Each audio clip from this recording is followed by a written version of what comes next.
तो क्षेत्रीय विधायक पंकज साहब मेरे सामने टिक नहीं पा रहे थे, वो हार रहे थे। तब मेरा विकास इन्होंने रोक दिया। जैसे इन्होंने कहा राजकुमार, वो मुझे छोड़ के भाग गए, गर्दन काट दी और अलग रख दी हो। विधायक चुनो ऐसा जो हो आपके घर के जैसा। कहते हैं खेल जब ही जीता जाता है जब आप उस खेल को खेलें, तभी आप जीत और हार का मुकाबला समझ पाएंगे। पर विधानसभा चुनाव में कुछ अलग ही राजनीति चल रही है। यहाँ पर तो खेलने ही नहीं दिया जा रहा है। हमारे साथ मौजूद है राजकुमार जी, जो शिवसेना से चुनाव लड़ने की तैयारी कर रहे हैं। सर, तो सर पूरा वाकया बताइए कि आपका पर्चा किस तरह कैसे।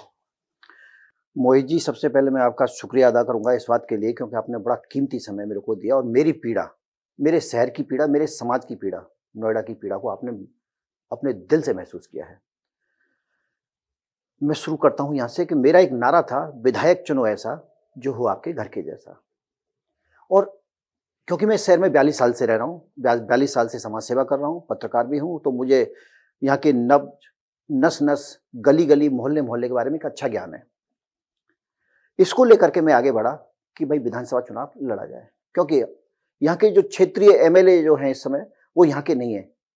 हमारे ऊपर हेलीकॉप्टर की तरह ला करके पिछले 5 साल पहले वो हमारे ऊपर रख दिया जाता है और वो लोगों से संवाद स्थापित नहीं कर पाए थे। इसलिए मेरे समाज ने, मेरे शहर ने मुझे कहा कि राजकुमार, तुम आगे बढ़िए, तुम इस योग हो और तुम समाज सेवा तो कर ही रहे हो, आपके हाथ में एक ताकत होगी तो और अच्छे से कार्य होंगे। इसलिए मैं इस क्षेत्र में विधानसभा 61 में नोएडा की तरफ से अपना पर्चा फाइल किया 20 तारीख को। पर्चा फाइल करने के बाद में एक नोटिस दिया उन्होंने मेरे को, जिसे कहते हैं चेक लिस्ट, या ये कहें कि कोई नोटिस है या आपत्ति पत्र है, कुछ भी कहिए आप उसको अपनी भाषा में। वो पत्र मेरे को देने के बाद में उसमें एक 24 तारीख लिखी हुई थी। वो 24 तारीख एक होती है स्क्रूटनी के लिए, और स्क्रूटनी की जो लैंग्वेज है हिंदी में मैं अगर समझूं जितना भी, तो वो यही है कि कोई भी आपत्ति किसी तरह की पर्चे में है, त्रुटि है, तो उसे सुधारने को 24 तारीख आपको दी गई है। तो मैं अपने एफिडेविट में जो उन्होंने कॉज नोटिस में लिखा था, 5 का 1 और 6 का 1, एक होता है क्रॉस यानी गलत, एक होता है सही, ये वाला टिक। तो मैंने 5 का 1 और 6 का 1 पे टिक नहीं किया था। उन्होंने वो अपने चेक लिस्ट में मेरे को लिया, लिख के दिया। तो मैं पहले से प्रिपेयर होके 24 तारीख को एक नया एफिडेविट लेके गया कि मैं नया एफिडेविट 24 तारीख को ये दे दूंगा, जिसमें 5 का 1 मैंने टिक किया और 6 का 1 को टिक किया था। जब मैं वहां पर लेकर के गया तो उन्होंने लेने से इनकार कर दिया। तो कोई वजह बताई उसकी? वजह बताई ना मेरे को, मैंने आपको 5 का 1 और 6 का 1। हाँ। लेकिन जो रिटर्निंग ऑफिसर थे, मुझे ऐसा लग रहा था कि उन्होंने ये सारी प्रोसीडिंग नहीं की, बल्कि ये कहना चाहिए कि नोएडा क्षेत्र से हमारे माननीय पंकज जी चुनाव लड़ रहे थे, उनके सामने किस तरह से पर्चों को निरस्त किया जाए, ऐसा लग रहा था। आरओ वो काम ज्यादा बखूबी निभा रहे थे। मैंने 24 तारीख को ही डीएम साहब से, यानी कक्ष नंबर 113 के बाहरी डीएम साहब को रोकने की कोशिश की और मैंने कहा सर मुझे ज्यादा नहीं, सिर्फ 2 मिनट दीजिए। उन्होंने मेरे को 1 सेकंड भी टाइम नहीं दिया, बल्कि ये जो देख रहे हैं मेरे हाथ में एफिडेविट, मैंने उनको कहा कि ये मेरा कागज है, राजकुमार नाम है। जैसे उन्होंने कहा राजकुमार, वो मुझे छोड़ के भाग गए। 1 सेकंड भी वो वहां नहीं रुके। चलिए कोई बात नहीं। फिर मैंने यही प्रोसीडिंग जो है शाम को डीएम साहब के कैंप कार्यालय पर जाकर करने की कोशिश की कि मैं उनको अपनी पीड़ा बता दूं, लेकिन वो कैंप कार्यालय में नहीं मिले। 25 तारीख को सवेरे सवेरे फिर मैं उन कलेक्ट्रेट गया, डीएम साहब से मिलने का प्रयास किया। मैं डीएम साहब लोगों से मिलने आए तो मैं बाहर ही बैठा हुआ था। फिर मैंने वही बात अपनी दोहराई कि आपके आरओ ने और आपने मेरी बात नहीं सुनी है, आप इस पर ध्यान दीजिए ताकि मेरा पर्चा कैंसिल ना हो सके, मैं इस लोकतंत्र के माहौल में अपना चुनाव लड़ सकूं। लेकिन मुझे ऐसा लगा कि लोकतंत्र नहीं, ये तो बहुत बड़ा एक दबाव तंत्र था। डीएम साहब सुनने को तैयार नहीं, और बाल में क्या कह रहे थे, आप कोर्ट जा सकते हैं।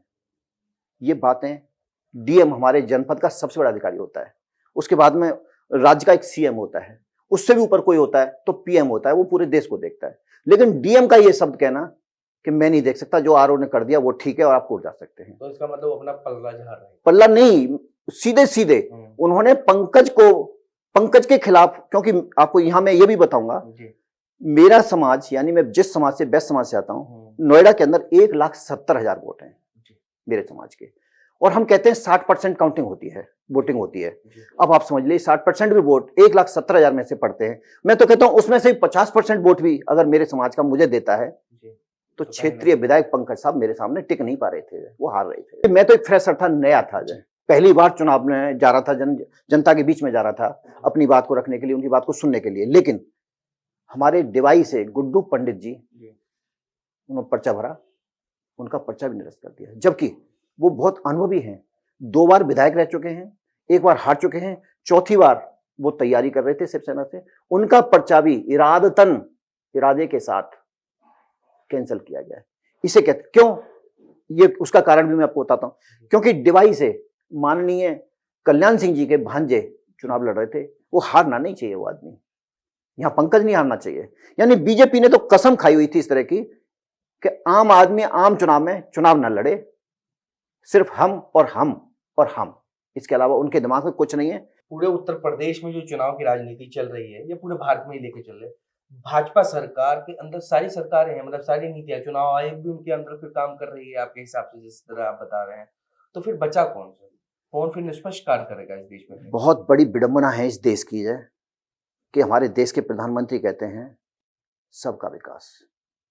मुझे तो नहीं लगता मेरा विकास इन्होंने रोक दिया, क्योंकि मेरे अन्य मित्र जो है रिटर्निंग ऑफिसर और जिले के अंदर बहुत सारे जगह बैठे हुए हैं, उन्होंने बताया कि राजकुमार जी आपके साथ कोई नया नहीं हो रहा, 400 कॉलम्स होते हैं, 2 नहीं, 4 नहीं, 6 नहीं, बहुत है, आपको निकालना है तो निकालना है, आपको अगर निकालने का इन्होंने ठान लिया है तो आपको निकाल के ही मानेंगे। 25 तारीख को मैंने सुबह एक अखबार में खबर पढ़ी कि जिसका एक नामांकन रद्द हुआ था बेचारे का, उसने सुसाइड करने की कोशिश की, और ये पीड़ा मैंने 25 तारीख को खुद अपने आप में महसूस किया है।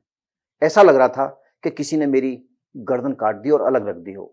अगर पंकज जी बढ़िया से काम करते तो मोहित जी मुझे लड़ने की जरूरत नहीं पड़ती, मैं मैदान में नहीं आता। अगर वो अच्छे होते, लोकप्रिय नेता होते, तो आज ये मुझे चुनाव नहीं लड़ना पड़ता, मैं चुनाव की प्रक्रिया में नहीं जाता। क्यों? मैं भी चाहता हूं कि एक ऐसा क्षेत्र का प्रतिनिधि हो जो जनता की बात को ऊपर तक पहुंचाए और जनता की बात को सुने, लेकिन ऐसा यहां नहीं था, इसलिए मुझे आना पड़ा था। सर, आखिरी सवाल ये आपसे कि क्या अगर आप सामने वालों को हरा नहीं सकते और इस तरह पर्चा कैंसिल करा के, क्या ये तरीका सही है? बिल्कुल भी तरीका सही नहीं है। ये लोकतंत्र की बार-बार कहते हैं ना हत्या, मैं हत्या नहीं कहूंगा जय, अगर इससे भी कोई बड़ा शब्द होता तो मैं जरूर कहता। ये लोकतंत्र में ये बहुत गैर वाजिब चीज है, और ये एक राष्ट्रव्यापी पार्टी को ये शोभा नहीं देता कि ऐसे कार्य किए जाए। बहुत बहुत धन्यवाद राजकुमार जी। तो राजकुमार जी साहब कह रहे हैं यहाँ पर कि भाजपा सरकार कहीं ना कहीं डरी हुई है उन पार्टियों से जिससे हार का खतरा है। पंकज सिंह का जो काम और कार्यशैली है अभी तक नोएडा में, वो कहीं ना कहीं ठीक नहीं है, और तभी उन लोगों को खड़ा होना पड़ता है जो जमीन स्तर से जुड़े हुए हैं। आप जमीन स्तर के लोगों का ही पर्चा कैंसिल कर देंगे तो जमीन की स्तर की बात आखिर कौन सुनेगा? जब तो आप तो कार्यालय में रहते नहीं है और पता नहीं आप कहाँ चले जाते हैं जीतने के बाद, या फिर आप चुनाव जीतने के लिए अपना चेहरा दिखाते हैं। आप लोग अपनी राय जरूर भेजिएगा और भी अपडेट्स के लिए बने रहे ऑथम न्यूज़ के साथ।